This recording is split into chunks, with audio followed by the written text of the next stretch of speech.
Welcome back नाज़रीन। मुजीबुर रहमान शामी साहब हमारे साथ मौजूद थे, आपने उनकी गुफ्तगू सुनी है। और पाकिस्तान, अफ़गानिस्तान, भारत इस वक्त जो मामलात चल रहे हैं उस पर उन्होंने बड़ी शानदार गुफ्तगू की है। तालिबान से हमें जो एक्सपेक्टेशंस थी उनके आने से पहले, जिस तरह से हम उनको अच्छा समझ रहे थे, उसके ऊपर उन्होंने बात की कि किस तरीके से आज तालिबान एक कठपुतली की हैसियत इख्तियार कर चुके हैं भारत की, और जो भारत दरअंदाजी कर रहा है इसके ऊपर हमने बात की, भारत के तैयारों की बात की। बड़ी मुफस्सिल और बड़ी शानदार गुफ्तगू रही हमेशा की तरह शामी साहब के साथ।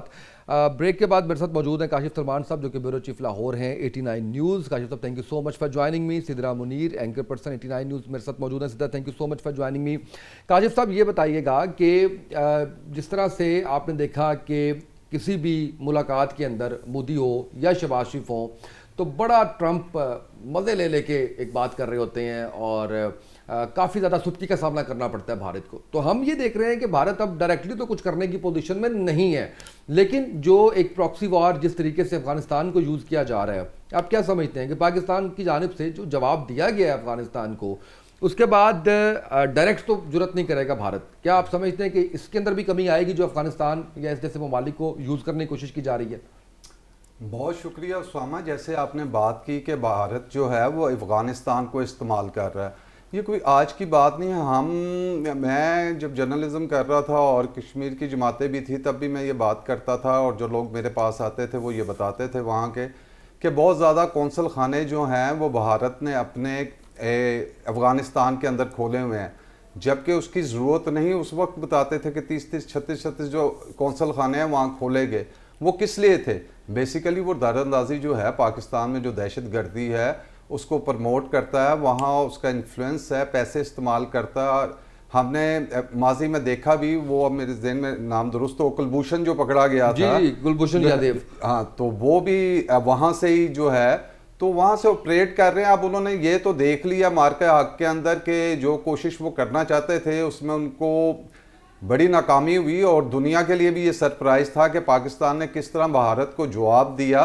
तो उसके बाद अब सामने से वार की जरूरत तो वो नहीं कर रहा, लेकिन किसी तरह पाकिस्तान को अंदर से कमज़ोर करने की, दहशतगर्दी के ज़रिए या गुरीला वार्स के ज़रिए, जिस तरह हमारे फाटस के इलाका के अंदर हैं, और उस बॉर्डर को वो ज़्यादा इंगेज करना चाहता है बानिस्बत जो भारत के साथ बॉर्डर्स लगते हैं उसकी जगह वो अफ़गानिस्तान की तरफ से जो बॉर्डर्स हैं वहाँ से दारंदाजी करके और पाकिस्तान के अंदर जो है वो फसादात तकरीबकारी या जिस तरह जो धमाके हुए, और अभी हमने पीछे भी देखा जो लोग ये घुस आए थे और वो कैडेट कॉलेज के अंदर, तो इस तरह की हरकतें मज़ीद भी हो सकती हैं। जहाँ तक आपने ट्रंप की बात की, तो देखें जी, दुनिया जो है ना वो कामयाब और जो फातेह होते हैं उनके साथ होती है। हमने एक दिन में देखा जो ग्राफ इंडिया का बहुत ऊपर था और वो मार्के हक के बाद किस तरह डिक्लाइन की तरफ चला गया। उसकी वजह एक थी कि मैंने कहा कि लोग कामयाबी के साथ खड़े होते हैं, और आजकल तो ऐसे लगता है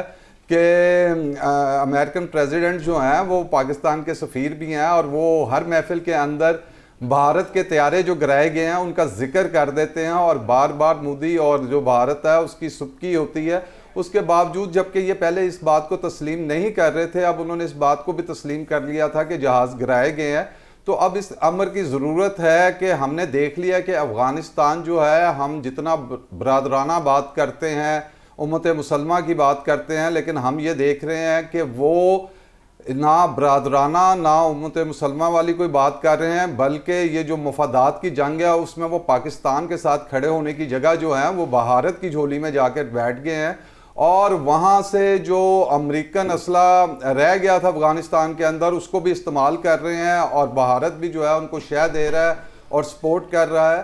तो हमें अपने वहाँ के हमारी जो फ़ौज है हम उनको खराज तहसीन पेश करते हैं कि वो अपनी जानों का नजराना दे के जो है वो मुल्क की हिफाजत कर रहे हैं और पाकिस्तान के अवाम महफूज हैं। और जिस तरह चाणक्य के जो ये चेले हैं, और इसके ऊपर किसी ने पढ़ना हो उनकी बुक भी है, और इसके अलावा साहसदारे या खुफिया रिपोर्टों उनके अंदर भी बड़ा जिक्र है इनका कि ये किस फ़िलासफ़ी के ऊपर जो है काम करते हैं और इनका क्या नज़रिया है। तो भारत कभी भी एक अच्छा हमसाया नहीं रहा, और हिंदुत्व की जो सोच है वो यही है जो मोदी की सोच है। अपने हमसाए आप देख लें, जितने भी उनके दाएं बाएं हैं उनके साथ उनके ताल्लुकात अच्छे नहीं हैं। आखिरकार हसीना वाजिद को भी जो है वहां से भागना पड़ा, और बिल्कुल सही। जो इन्होंने किया था आज भी उसको पनाह जो है वो भारत ने दी हुई है। तो जिस तरह बांग्लादेशी भाइयों को ये बात आज समझ आ गई कि मुक्ति बानी बना के, और जिस तरह भारत ने काम किया था बांग्लादेश के अंदर और 2 भाइयों को तकसीम किया, तो अब वो इस तकसीम के हवाले से अफगानिस्तान के साथ है।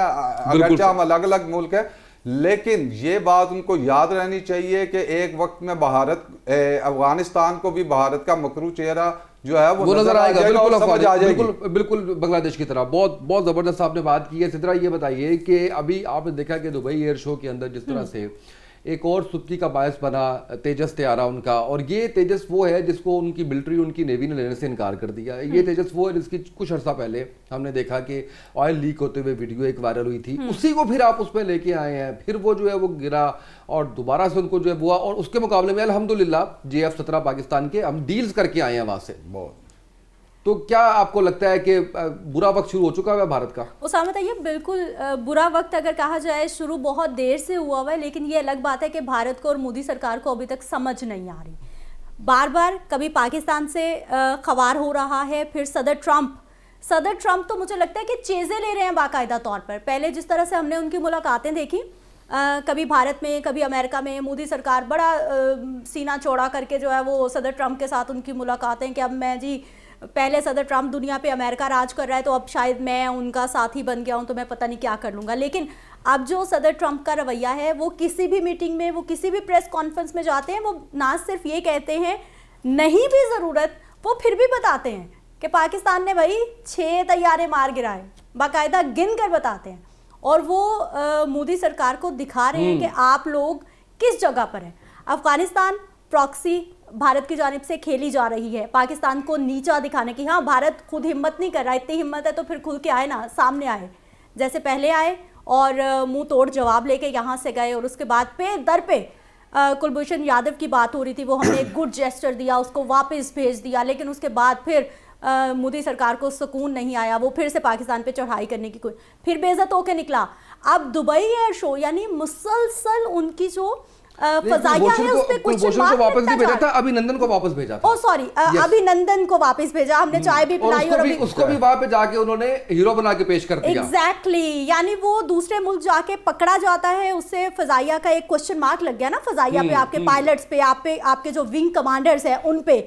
और जब आप वापस जाते हैं और उसके बाद जो है वो आपको हीरो बना के पेश कर दिया जाता है। अभी पिछले दिनों वो जो खातून पायलट थी, जो अभी क्या नाम था उनका, मेरे जहन से निकल गया, वो भी विंग कमांडर थी। ओनली एक पायलट हैं जो कि फाइटर पायलट हैं भारत की, जो अभी पाक भारत जो जंग हुई है उसमें जो प्रेस कॉन्फ्रेंस भी करती रही है। एग्जैक्टली, वो सदर के साथ जो है वो उन्होंने प्रेस कॉन्फ्रेंस भी की। 6 महीने तक उस खातून को, उस पायलट को पता नहीं कहाँ छुपा के रखा। अब जब उसके जख्म वख्म भर गए होंगे, अब वो जब ठीक हो गई होगी, स्क्रीन पे आने के काबिल हो गई, तो आप ले आए कि भाई पाकिस्तान ने कभी नहीं क्लेम किया था कि हमारे पास भारत की कोई फीमेल पायलट मौजूद है। हाँ, जब अभिनंदन मौजूद था हमने फौरन बताया था कि अभिनंदन हमारे पास है, लेकिन हमने इसका क्लेम। अब जो अफगानिस्तान की और पाकिस्तान की एक कशीदगी की हम बात करते हैं, यकीनी तौर पर हर खास आवाम को पता है कि इसके पीछे भी भारत है, मोदी सरकार है। लेकिन अफगानिस्तान को कुछ होश के नाखून लेने चाहिए। अफगानिस्तान का पाकिस्तान ने उस वक्त साथ दिया है जब पूरी दुनिया उनका साथ देने के लिए तैयार है। इवन अफगान महाजरीन या अफगानियों को जिस तरह से पाकिस्तान ने उनके लिए सपोर्ट किया है, जगह दी है अपने घर में सर, अपने बाहें खोली, वो ऐसी कोई मिसाल नहीं मिलती सर। इनकी क्रिकेट कोई नहीं खेलता था, इनके खिलाड़ियों के साथ कोई क्रिकेट नहीं खेलता था, पाकिस्तानी टीम इनके साथ खेलती थी, और आज वो हमारे साथ खेलने के लिए मना करते हैं, आंखें दिखा रहे हैं, आंखें दिखा रहे हैं। यानी एक वक्त आएगा जब अफगानिस्तान को समझ आ जाएगी और भारत को भी समझ आ जाएगी कि जैसा उसके साथ अमेरिका ने किया है, कल को अफगानिस्तान ने भी इसी तरह से आंखें दिखानी, और अफगानिस्तान ने भी पाकिस्तान के साथ खड़े होकर इसी तरह से भारत को नीचा दिखाना है। अच्छी एग्जांपल दी है बांग्लादेश की। काशिफ साहब, ये बताइएगा कि ये जो पाक भारत जंग हुई उसके बाद ज़ाहिर है कि सिफारतकारी का बड़ा एक अहम रोल होता है। तो काशिफ साहब, क्या आप समझ रहे हैं कि हम अपना जो बयानिया है वो बैरूनी दुनिया के सामने बनाने में कामयाब हुए हैं? हमारी सिफारतकारी कामयाब रही है? जी उसामा, बड़ी अच्छी बात की आपने, और कुछ 3 दहाइयों से ज़्यादा मुझे भी जर्नलिज्म करते हो गया। हमने तो हमेशा नाजुक दौर सुना और यही सुना कि मुश्किल हालात हैं, दुनिया हमारे साथ नहीं है। लेकिन इस बार तो हैरानकुन सफारतकारी रही है, और बरमला इसकी तारीफ भी करनी चाहिए, क्योंकि हमने देखा कि हम एक वक्त में चाइना और अमेरिका के साथ सफारतकारी कर रहे हैं, और दोनों हमारे साथ जो हैं वो बड़ी आसानी महसूस कर रहे हैं गुफ्तगू करने में कि अगर एक वफद हमारा अमेरिका में बैठा हुआ है तो दूसरा चीन के अंदर बैठा हुआ है। सऊदी अरब जो है वो हमारे साथ दिफाई मुआहदे कर रहा है, दुनिया हमें कदर की निगाह से देख रही है। तो ये बात तो इस चीज़ को तो ज़रूर साबित करती है कि सफारतकारी जो है वो कहीं ना कहीं पहले से बहुत बेहतर है। और जो दो राइवल्स हैं, हरीफ हैं मुल्क, अमेरिका और चाइना जैसे, उसके अंदर भी एक वक्त में दोनों हमारे साथ बड़े कंफर्टेबल हैं और दोनों हमारे साथ चल रहे हैं, जबकि अमेरिका के बड़े तहफ़्ज़ात भी हैं सी पैक के ऊपर भी। लेकिन इसके बावजूद कहीं हम मादनियात की बात कर रहे हैं, कहीं हम डिफेंस मुआहदे कर रहे हैं, कहीं सऊदी अरब के साथ मुआहदे हो रहे हैं। तो ये एक बेहतरीन सफारतकारी है। और मैं एक बात तेजस के हवाले से ज़रूर कहना चाहूँगा जी, उसम कि ये ट्रम्प बकौल सिदरा ट्रम्प चीजें ले सकता है तो हम क्यों नहीं ले सकते? Please please. मतलब बाकायदा वो अब वो देखे ना जी, जहाज गिरा तो मैंने उनका किसी इंडियन मीडिया पे सुना है, जो उनके एयरफोर्स कहते हैं जी ये सिर्फ दूसरा जहाज है जो 2 सालों के अंदर गिरा है। अच्छा, अभी इसके अंदर इसकी बात नहीं उन्होंने की कि कितने उनके हेलीकॉप्टर गिरे हैं, अभी तो फ़िज़ाई तैयारा गिरे हैं जो चले 2 भी है तो उनके लिए बड़ा कम स्कोर है। लेकिन इसके बावजूद वो इस बात को बात नहीं करते कि ये जो दुबई का एयर शो है, जहां तक मेरी मालूमात मुझे मिलेगी, उसके अंदर ये पहला वाकया है जी जो हुआ है। उसके बाद जो तेजस की मार्केट ये सोचते थे कि हमने सस्ते जहाज भारत के अंदर बनाए हैं और दुनिया में इसकी एक मार्केट होगी, तो उसकी मार्केट तो कोलैप्स कर गई है, बिल्कुल ही गिर गई है। ये रिप्लेस था राफेल का। हाँ जी, तो जिसको वो मोदी साहब कहते थे रिप्लेस है, सस्ता रिप्लेस। तो उन्होंने जहां उन्होंने राफेल की मार्केट गिराई ना, वहां उन्होंने तेजस की भी मार्केट गिराई, S-400 रशिया वाले की भी मार्केट गिराई।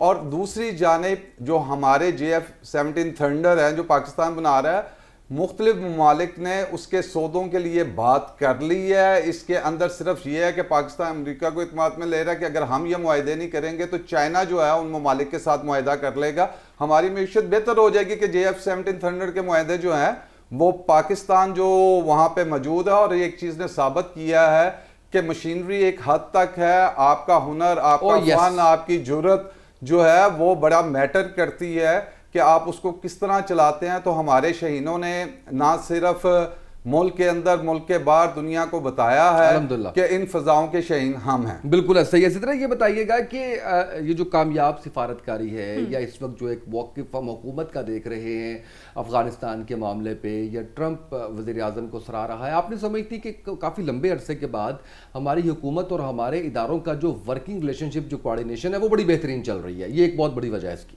बिल्कुल उसामा साहब, इसमें तो कोई दो राय नहीं है, क्योंकि माजी में हमने देखा कि हम लोग हमेशा ही कोई भी दौरे हुकूमत हो तो जो हमारी सिफारतकारी है उस पर ज़रूर कहीं ना कहीं क्वेश्चन मार्क लग जाता है।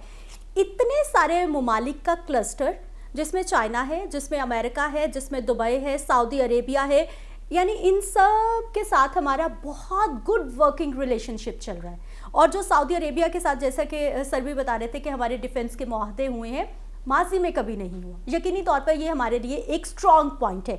लेकिन जो हमारी बैरूनी सिफारतकारी है, मैं उसे ज़रूर जोड़ना चाहूँगी। जो अभी भी हमारे मुल्क में सियासी इंतशार है, स्टेबिलिटी नहीं है, और ये जो स्टेबिलिटी हमारे यहाँ सियासत में नहीं है, ये कहीं ना कहीं इंटरनेशनल जितने मर्जी हम अच्छे हो जाए उन हमारे रिलेशनशिप्स पे असरअंदाज होती है। अगर हम इतना ही अच्छा चल रहे हैं तो चूँकि इस वक्त जो पाकिस्तान मुस्लिम लीग नवाज है या फिर पीपल्स पार्टी है, ये दोनों इत्तेहादी जमातें विफाक में पूरे पाकिस्तान पे हुकूमत कर रही हैं एक तरह की।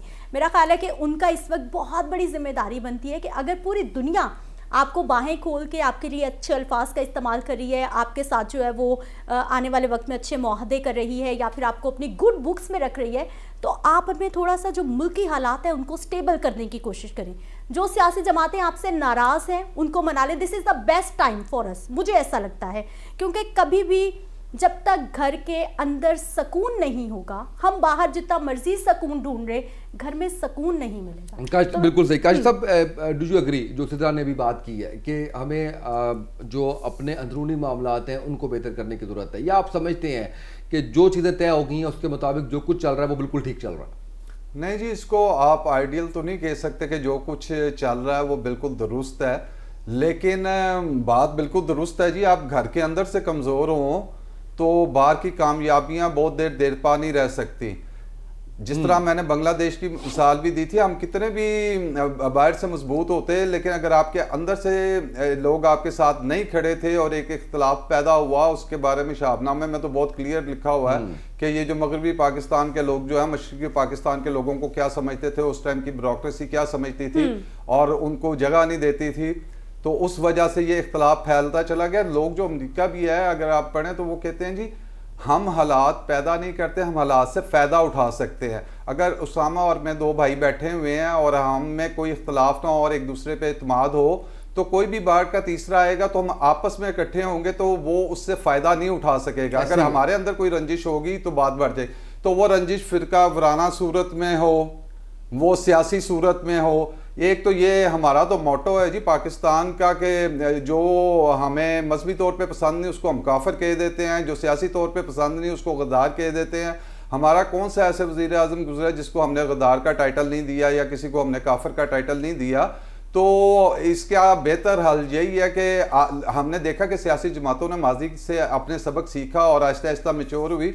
जिस तरह चार्टर ऑफ डेमोक्रेसी मुहतरमा और मियां नवाज शरीफ के दरमियान हुआ था, मुस्लिम लीग नून और पीपल्स पार्टी के दरमियान, ये एक अच्छी बात है। इसी तरह हमें चाहिए कि फेडरेशन को मजबूत करें। अभी भी बहुत सारे मामलात के ऊपर जो है, क्योंकि एनएफसी के बाद 18वीं तरमीम के बाद जो भी पैसे हैं वो वफाक के पास नहीं बचते, सूबों के पास जाते हैं, सूबे मजबूत हुए हैं, लेकिन जो सियासी वफाक उस तरह मजबूत नहीं रहा, तो उसको या तो उसके इस हवाले से भी आप देखेंगे आगे कोई तरमीम आ ही जानी है 28वीं भी। लेकिन बात जो आपने की कि ये कमज़ोर की, तो बेशक जी जो जितनी भी सियासी जमातें हैं उनको एक टेबल पे बैठना चाहिए। और आज बड़ी अच्छी बात की कि सुबह एहसन इकबाल साहब से मैं बात कर रहा था, फेडरल मिनिस्टर, उन्होंने क्या इंतशारी या सियासी लॉन्ग मार्च के बजाय जो है वो इक्तिसादी लॉन्ग मार्च होना चाहिए। तो हमारी ये जो कामयाबियां हैं ये तभी देर पा हो सकेंगी जब हम माशी तौर पे और अंदरूनी तौर पे मुल्क मजबूत होगा, तो इन कामयाबियों के समरात जो हैं वो अवाम तक पहुंच सकेंगे। बिल्कुल सही, बिल्कुल सही। इसी तरह लेकिन आप नहीं समझती, हम क्योंकि जब बात कर रहे हैं बैरूनी दुनिया के साथ हमारे ताल्लुकात की, खासकर भारत या अफगानिस्तान के साथ, तो आप नहीं समझती कि पॉलिटिकल पार्टीज को साथ लेके चलना यहाँ तक बात ठीक है, लेकिन गुज़िश्ता दिनों या गुज़िश्ता कुछ अरसे के दौरान स्टेट ने बड़ी एक वाज़े लाइन ड्रा कर दी है कि एंटी स्टेट कोई भी एक्टिविटी है उसके ऊपर किसी किस्म का कंप्रोमाइज नहीं होगा, वो चाहे किसी मुल्क की तरफ से हो, वो चाहे अंदरूनी तौर से हो, वो चाहे किसी पॉलिटिकल जमात की तरफ से हो, वो चाहे किसी मजहबी जमात की तरफ से हो। तो आप नहीं समझती कि ये एक बहुत ही बोल्ड मगर ज़रूरी फैसला था? बिल्कुल, मैं इसके हक में हूँ। स्टेट के साथ आपको कभी नहीं टकराना, स्टेट से आप नफरत नहीं कर सकते, और स्टेट की पावर के आगे मेरा ख्याल है कि कोई बड़े से बड़ा भी खुद को जो मर्जी समझता है, आप स्टेट के आगे कभी ना खड़े हो सकते हैं ना आप टकरा सकते हैं। और आखिर आपने बिल्कुल ठीक बात की, एहतजाज करने वालों को, बाहर निकलने वालों को, वो कोई भी, वो सियासी जमात है, वो चाहे हमारे टीचर्स निकले हैं, मैं रोड शो करती रही हूँ, मैंने खुद देखा है, एक लाइन ड्रॉ कर दी है कि आप जो मतलब अमनो अमा की सूरत हाल है उस पर क्वेश्चन मार्क नहीं लग सकता, और ये अच्छी चीज़ है। लेकिन उसके साथ साथ ये जो इस वक्त सिचुएशन बन गई है, क्योंकि हम लोग देखते हैं कि जब भी कोई गवर्नमेंट आती है इस तरह के बोल्ड स्टेप अगर एक हुकूमत लेती है, तो जैसे उसका टेन्योर पूरा होता है, अगली हुकूमत आती है, वो फौरन से पहले यूटर्न लेती है या फिर अपनी पॉलिसीज लाती है। यानी हमारे पास अभी तक कोई भी ऐसी लॉन्ग टर्म पॉलिसी नहीं है। अपनी मर्जी से अमेंडमेंट्स आती हैं, अपनी मर्जी से कवानीन बदलते हैं, अपनी मर्जी से कवानीन खत्म होते हैं। यानी जो भी हुकूमत आती है, जो उसको सूट करता है वो कानून बनाते हैं, जो उसको सूट करता है वो कवानीन में अमेंडमेंट्स लाई जाती हैं। तो फिर तो तरीकाकार जो आप बात कर रही हैं इसके मुताबिक, तो फिर जो तरीकाकार है उसको बदलने की जरूरत है, वरना कानून साजी तो कानून के मुताबिक हो रही है। सिस्टम पे सबसे बड़ा क्वेश्चन मार्क है ना, और सिस्टम की रिफॉर्म्स की हम बात करते हैं। हम लोगों ने पुलिस का यूनिफॉर्म भी बदला कि हम लोग सिस्टम में रिफॉर्म्स ला रहे हैं। अच्छा, मुझे लगता है ये वैसे जो आप बात थोड़ा सा रेलेवेंट है, लेकिन चले एंडिंग के कुछ उस पर हम बात कर लेते हैं। काशिफ साहब, जो सिस्टम्स की बात है वो सारे ही बदलने की बात करते रहे हैं। मैं किसी बगैर किसी पॉलिटिकल पार्टी की तफरीक से, सिस्टम बदला किसी ने नहीं है। मुझे याद है, मैंने 18 के इलेक्शन जब कवर किया तो मैंने इन्हें कहा कि जी आप ये बताएं कि आप नोटा का ऑप्शन क्यों नहीं देते। यानी एक बंदा नहीं 5 बंदों को वोट देना चाहता तो उसे नन ऑफ द अबव की ऑप्शन दी जाए, और अगर 50% से अबव लोग जो है वो नोटा हो जाते हैं तो उनको नल इनवाइट कर दें। नए लोग आएंगे, मैं आऊंगा, काशिफ साहब आएंगे, जिधर हम लोग आके जो इलेक्शन लड़ेंगे बिला तफरीक। मुझे 3 बड़ी पॉलिटिकल पार्टीज, पाकिस्तान मुस्लिम लीग नून, मैंने खादा साद रफीक साहब से बात की, पाकिस्तान पीपल्स पार्टी, मैंने कमर ज़बान कहरा साहब से बात की, पाकिस्तान तहरीक इंसाफ फवाद यूसुफ से बात की। किसी एक पॉलिटिकल पार्टी ने ये नहीं कहा कि जी आप ठीक कह रहे हैं, ये होना चाहिए, क्योंकि सिस्टम उनको सूट करता है। तो आप नहीं समझते कि बगैर किसी तफरीक के कि किसका किस पार्टी से ताल्लुक है, ये सिस्टम इनको सूट करता है, तो वो क्यों इसको बदलेंगे? उसामा, आपने इतनी अच्छी बात खुद ही कर दी और जवाब भी दे दिए। बेसिकली ये सिस्टम इनको सूट करता है और ये सिस्टम ही बनाया इस तरह गया है। ये अफला तुमने ये जो कानून है ना जी, ये मकड़ी का वो जाला है जिसमें हमारे जैसे शरातुल अर्ज फंसते हैं और जो बड़े मगरमच्छ हैं वो इनको फाड़ के निकल जाते हैं। तो ये ऐसे ही लोग हैं कि इन्होंने कानून वो बनाए हुए हैं जो इनको सूट करते हैं। मैं आपको एक और बात बताता चलूँ, देखें जी, जब से हमने भी जर्नलिज्म शुरू की, या जिस तरह आपने बात की कि मैंने किसी गवर्नमेंट को देखा तो उसने कहा आने से पहले जी हम ये कर देंगे, वो कर देंगे, आवाम को ये सहूलतें दे देंगे। जब वो आते हैं तो आने के पहले साल, दूसरे साल बाद वो कहते हैं हमारे पास जादू की छड़ी तो नहीं है ना जी, ये 60 साल का गंद हम एक दिन में साफ नहीं कर सकते। अच्छा जी, और 60 साल वाले भी यही कहते हैं। आज यही कह रहा हूँ, 60 साल के बाद जब 65 साल वाले हैं तो वो भी यही कहते हैं जी ये 65 साल। आज वो कहते हैं 77 साल का जो गंद है वो हम नहीं कर सकते। तो इस 77 साल के अंदर 30 साल नहीं याद, वही पूछा, इसके अंदर आप लोग खुद भी रह के गए हैं। ये भाई 2 दिन का गंद नहीं है। अगर इस आप 77 साल के गंद की बात करते हैं तो इसके अंदर आपका हिस्सा बाकदरे जुस्सा मौजूद है कि जितने जितने टेन्योर आपने एंजॉय किए। एक बात और कह दूं, एक नया ट्रेंड चल गया जी, काफी सालों से हम ये देख रहे हैं।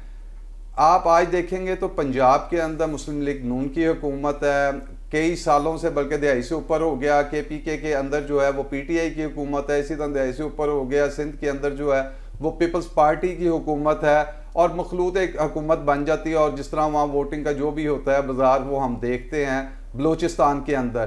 तो ये सब अपनी अपनी कारकर्दगियाँ जो एक एक दिहाई से ज़्यादा की वो बताएं हमें, अवाम को ये ना बताएं कि जी 77 साल का जो गांधा वो 2 दिन में नहीं हो सकता। 2 दिन नहीं हुए जी, एक एक दिहाई से ऊपर एक एक सूबे के अंदर आपका हुकूमत करते हो गया। तो कम से कम उनको इसका जवाब तो देना चाहिए कि उन्होंने क्या काम किया। और तमाम सूबों की जो कंपैरिजन है वो भी अवाम के सामने आना चाहिए, अपने अच्छे काम। बिल्कुल सही है कायद साहब। मैं क्लोजिंग पे जाने से पहले एक चीज़ जो है वो सामने रखता हूँ और फिर हम प्रोग्राम क्लोज करते हैं कि हमने 89 न्यूज़ लॉन्च किया है ना, तो यहाँ पे जो लोग भी आए हैं हम कुछ ना कुछ नियत करके, कुछ ना कुछ दावा करके, कुछ ना कुछ हम फैसला करके यहाँ पे आए हैं। और ये हमारी चॉइस है कि हम यहाँ पे आए हैं। हमने यहाँ पे जो भी कंसर्न बंदा था उससे बात की, मीटिंग की, सारा कुछ तय किया, इंटरव्यू हुआ। अब सर आप पॉलिटिकल पार्टीज को देखें, सेम है, कोई फर्क नहीं है। हालांकि ये एक इंडस्ट्री का एक चैनल है मुल्क का, मुल्क भी ऐसे है ना कि ये लोग आते हैं हमारे पास, दावे करते हैं, नारे लगाते हैं, वादे करते हैं, हम तो नहीं इनको बुलाते, आते हैं और आने के बाद उसके बाद फिर सारा कुछ जो है वो ठप करके, उसके बाद टाइम कम था, ये था वो था। तो इसका मतलब ये है कि वो सिंसेरिटी या वो चीज़ जो होनी चाहिए थी वो नहीं है उस तरह से। काशिफ साहब आपका बहुत शुक्रिया, सिद्रा आपका बहुत शुक्रिया। आज के एहतसाब से इतना ही, इजाज़त दीजिए, अल्लाह हाफिज़।